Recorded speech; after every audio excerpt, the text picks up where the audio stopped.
Donald Trump is now throwing Elon Musk under the bus. Trump is also throwing Russ Vought, the head of the Office and Management Budget, under the bus for the memorandum which froze federal funding to departments and agencies, which was incredibly unpopular, whether you were in a red state or a blue state, whether you're a Republican or a Democrat. Governors throughout the country, people throughout the country were outraged that federal funding was so abruptly cut off with a vague memo. Now Donald Trump and the White House is basically saying they didn't even get to review the memorandum. They said they didn't see it, that it went outside of the protocol through the Office of Management Budget, which we now know is also being led not just by Russ Vought, the author of Project 2025, but also Elon Musk has stuck his lackeys to basically run and operate the Office of Management Budget. All right, hold on to your hats, because today we're diving into one of the biggest backstabs in modern politics. Donald Trump, the king of loyalty demands, has just thrown Elon Musk under the bus. And it's ugly. We're talking secret memos, frozen federal funds, fake promises, and a whole lot of chaos. Trump's blaming Musk and Russ Vought for this disaster. But let's not forget, he built this house of cards, and now it's crumbling. If you thought things couldn't get messier, oh, just wait.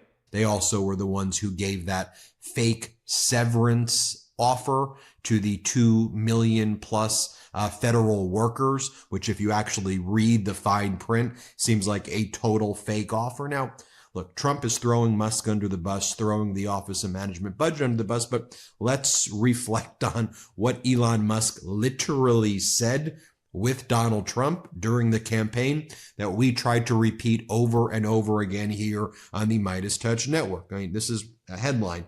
Elon Musk sees Trump's economic plans causing temporary hardship, is what he said. He goes, there would be an initial severe overreaction in the economy and then hopefully sustainable growth. It's like a direct quote from Elon Musk and Donald Trump during the campaign. Or how about this headline? Musk says Trump win would result in hardship to some Americans. The world's richest man promises big spending cuts if Trump gives him a job. Says people taking advantage of government are going to be upset. By the way, we've got the receipts. We've got the audio.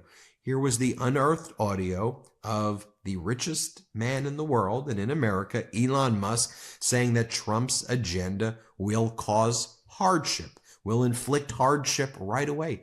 Trump was saying this, Musk was saying this, Russ Vought, the author of Project 2025, who worked with them, was saying this. Here, play the clip. We have to reduce spending to live within our means.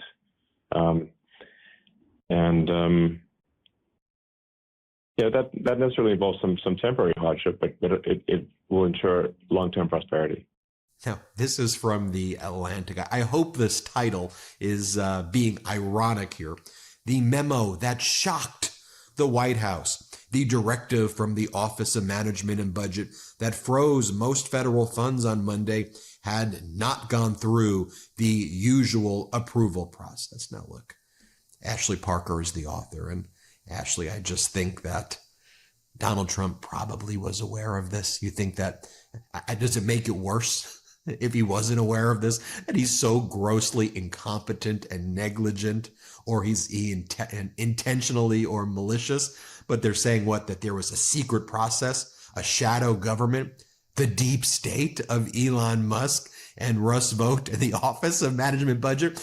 Did Donald Trump, did your own deep state of Elon Musk do this? I mean, come on here. Look, Donald Trump intended his flood of, this is what the article says, his flood of executive orders to shock and awe his opponents. But on Monday night, a memo from the Office of Management and Budget instead shocked the Trump White House. That memo, with its call for a temporary pause to all federal government grants and loans, set off widespread panic and confusion within the federal government and among the millions of individuals and institutions reliant on federal funds.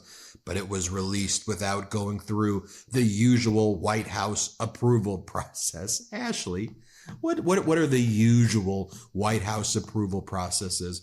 Is it when Donald Trump makes posts of right-wing influencers named Cat Turd with cats wearing glasses? Is that the standard protocol? Or how about when Donald Trump reposts QAnon accounts like this one, and others saying, let it flow. Trump sends in the military to turn on the water flow in California. Or this one, this is actually the QAnon one. At spiritual fighter, watch the water.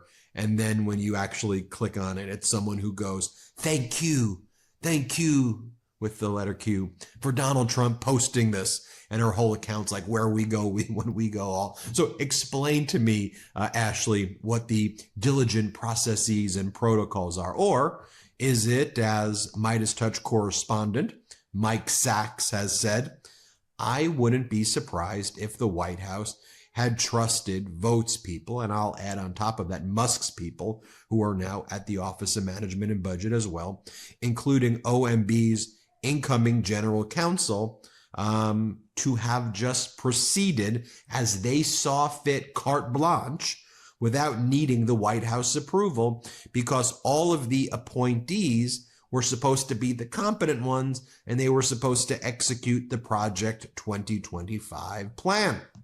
Classic Trump move, folks. When things blow up, someone else gets the blame. But let's not kid ourselves. Musk wasn't some innocent bystander. These two enabled each other. And now that it's falling apart, Trump's ditching Musk faster than a bad tweet. It's ruthless, but honestly, are we surprised? We've got more receipts. We always come with receipts here on the Midas Touch Network, but let's recall then what happened, right? Then you had the White House and the Office of Management Budget put out another memo that purported to rescind the prior memo, which stopped all of the funding, and says, we hereby rescind it. Meanwhile, the various state attorney generals had been filing lawsuits throughout the country and in a Rhode Island federal court. And in the Rhode Island federal court, they were saying, one of the things that Trump's lawyers were saying is, look, we rescinded it. But then Trump's press secretary, Karoline Leavitt, said, this is not a rescission of the federal funding freeze.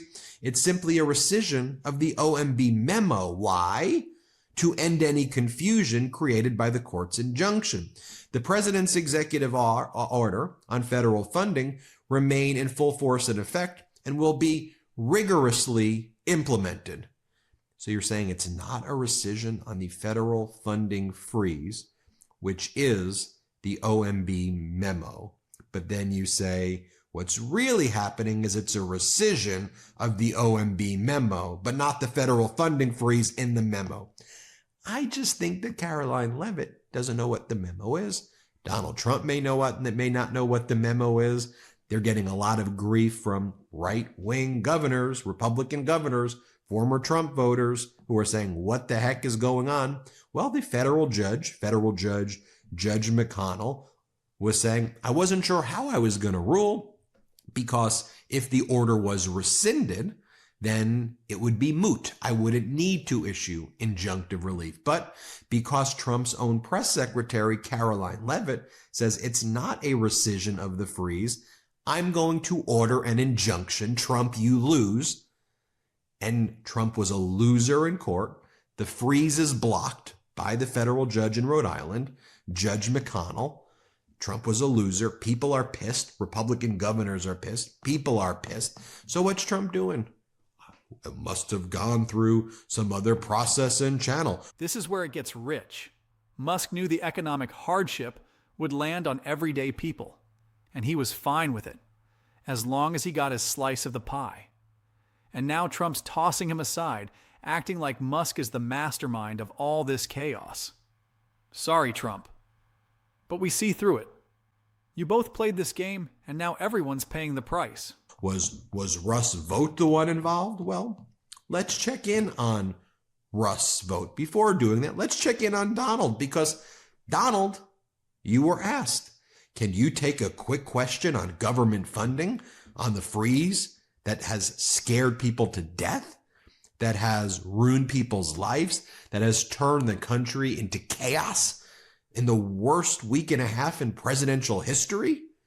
You want to tell us about that? Trump goes, yeah, I don't think it's appropriate timing. I don't want to talk about it. Play the clip. Thank you. Mr. President, government funding. Can you take a quick question on government funding? The pause. I don't think this is appropriate timing, really. I respect that, but I don't think it's appropriate. I can just tell you government is doing very well, and we're cutting way back, but this is not the appropriate time. Thank you.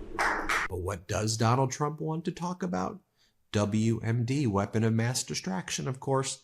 He wants to say, oh, we discovered that Biden was trying to do $50 million in condoms to Hamas. Did you know that he was doing, and Hamas, they were using the condoms to make bombs, Hamas condom bombs, because of Biden. WMD, weapon of mass distraction. None of that's true. There weren't even condoms sent to Gaza. The whole thing is made, every aspect of it is false. False. There's nothing true about it. The whole thing is false. But this is what they do. They want to distract you because they are losing. They are harming the country, and prices are going up, not down.